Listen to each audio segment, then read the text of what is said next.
وَلَقَدْ يَسَّرْنَا الْقُرْآنَ لِلذِّكْرِ فَهَلْ مِن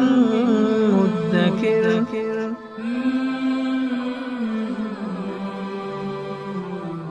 سورہ آل عمران آیت نمبر 90۔ اعوذ باللہ من الشیطان الرجیم، بسم اللہ الرحمن الرحیم۔ ان الذین کفروا بعد ایمانہم ثم ازدادوا کفرا لن تقبل توبتہم وأولئک هم الضالون۔ ان الذین کفروا وماتوا وهم کفار فلن يقبل من احدهم ملء الارض ذهبا ولو افتدى به اولئک لهم عذاب علیم وما لهم من ناصرین۔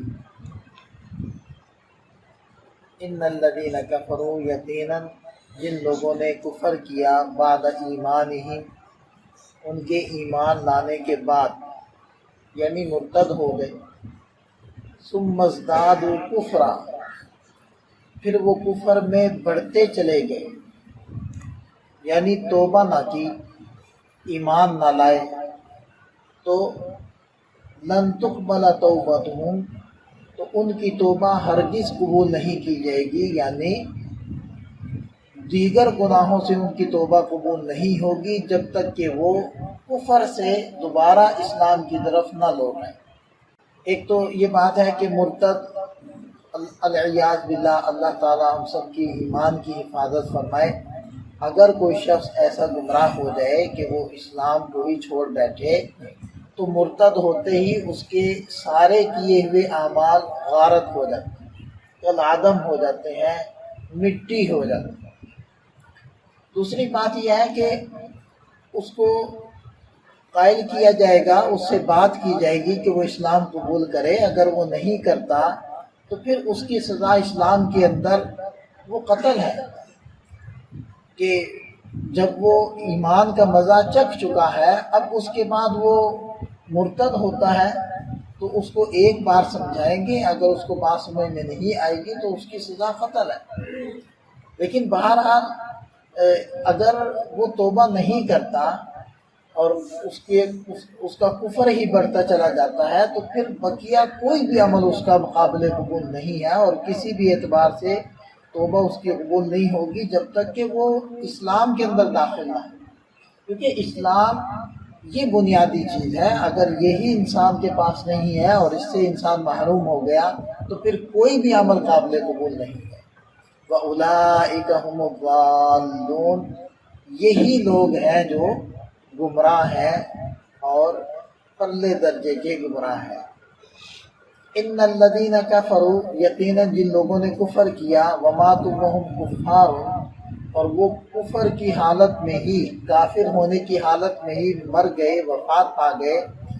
فلن يقبل من احدهم ملء الارض، تو ان میں سے کسی سے بھی ملء الارض ذهبا، زمین کے بھراؤ کے بقدر سونا قبول نہیں کیا جائے گا، ولا افتدی بھی، اگرچہ وہ سونا اپنی جان چھڑانے کے لیے دے رہے ہوں۔ ویسے تو جب عالم بالا ہونا ہے، مطلب قیامت قائم ہو جانی ہے، تو اس وقت تو کسی کے پاس کچھ بھی نہیں ہونا، یعنی جو دنیا کے اسباب ہیں ہمارے پاس، یہ صرف یہاں کی کرنسی، یہاں تو چلے گی، یہاں تو کام آئے گی، لیکن وہ قیامت کے دن کسی انسان کے پاس ایسی کوئی بھی کرنسی موجود نہیں ہوگی، صرف اس کے پاس عمل ہوگا۔ لیکن ایک بالفرض و تقدیر اللہ تعالیٰ نے یہاں ذکر فرمایا کہ اگر بالفرض وہ سونا اکٹھا بھی کر لائے، اور اتنا سونا کہ جتنی بڑی زمین ہے اتنا سونا اکٹھا کر کے لیا، ظاہری بات ہے یہ بھی ناممکن ہے، اتنا سونا تو ہے ہی نہیں ہے جتنی زمین ہے، بہت معمولی مقدار میں سونا ہے زمین کے مقابلے میں،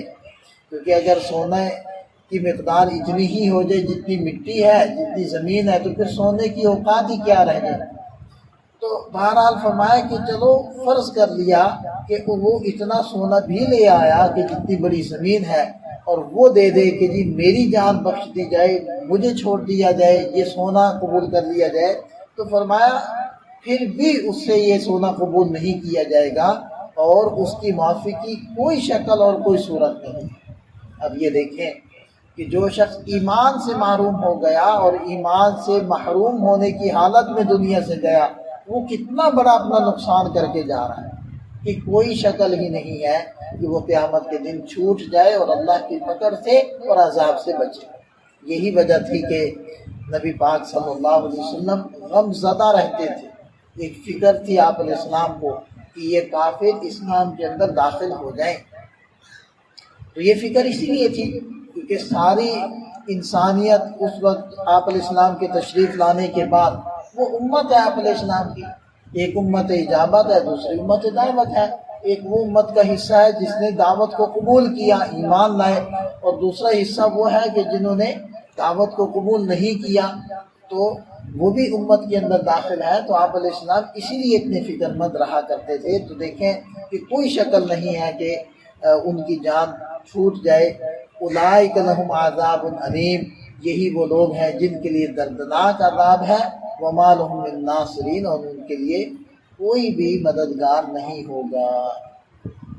اللہ تعالیٰ ہم سب کی حفاظت فرمائے، اللہ تعالیٰ ہمارے ایمان کو محفوظ فرمائے، مرتے دم تک اللہ تعالیٰ ہمیں ایمان پر ثابت قدم فرمائے۔